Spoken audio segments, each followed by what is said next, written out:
So Belgium is the last remaining holdout in yet another contentious free trade deal. Well, for more on this, I spoke to economist Jacob Kirkegaard and asked him if this agreement was in danger of collapsing.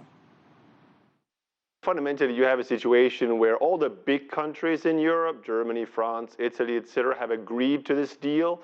But because of the complexity of the decision-making process in Europe, there is a small regional parliament in the part of Belgium in Wallonia that have realized that they have a veto over this, and they can therefore block something that the rest of Europe wants.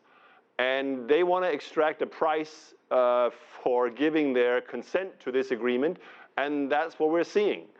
So, I mean, I certainly expect there to be an exploratory declaration of some kind from the European Commission and the member states. But ultimately, by the end of the week, by the time of the European Council, the Wallonians will have gotten their bribe, and they will be willing to accept the treaty, and Europe will move forward. All right, so we're seeing that public officials support this agreement, but we're seeing a lot of pushback from the public in Europe, a lot of protests. What is the public feeling in Canada when it comes to this deal?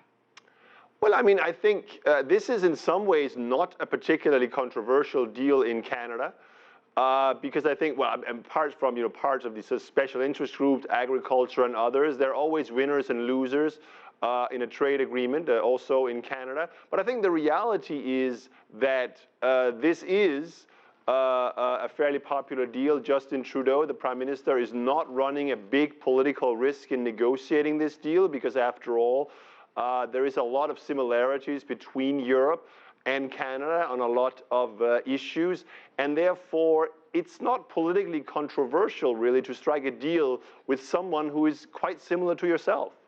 Right, so most of the resistance is coming from Europe. Now, a lot of the constituents there are saying they are worried about the impact on environmental laws, on labor laws, and of course, food safety. Are these real concerns, real worries? Should they be worried? No, I mean, I think much of the criticism against the Canada agreement in Europe is largely misplaced. And the reality is that many of the people opposed to this agreement in Europe are really, they don't, first of all, know very much about what's in the Canada agreement, and they oppose it predominantly because they're opposed to the bigger negotiations going on between the EU and the United States at the moment. And they basically hope that by derailing the agreement with Canada, they can basically torpedo the negotiations also with the United States. So there is a little bit of a proxy game going on here. Okay, so it sounds like you think with CETA there are enough protections for some of those concerns in Europe. What about TTIP, the agreement between Europe and the United States? Are those the same protections for Europe that they're worried about? No, I mean, TTIP is really, an agreement that is very much still on the drawing board, and there is still everything to negotiate for. And some of the things that are in the Canada agreement, for instance, about investor protections, dispute settlement mechanisms, is certainly not in TTIP at the moment.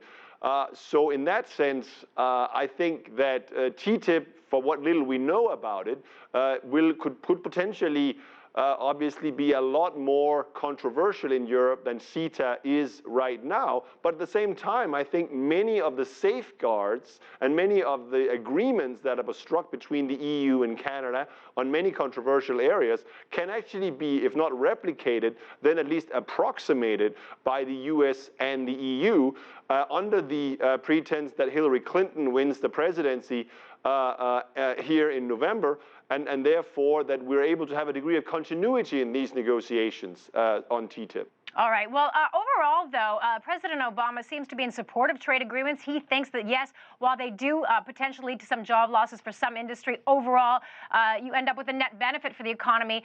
Do you agree with that? Yes, I think there's no doubt, in my opinion, that trade agreements generally lead to an aggregate net benefit to the participating economies. The problem, however, is that some countries, including certainly the United States, have not been very good over the years in creating institutions that basically channel some of the gains, the overall gains from trade agreements, from the winners to the losers.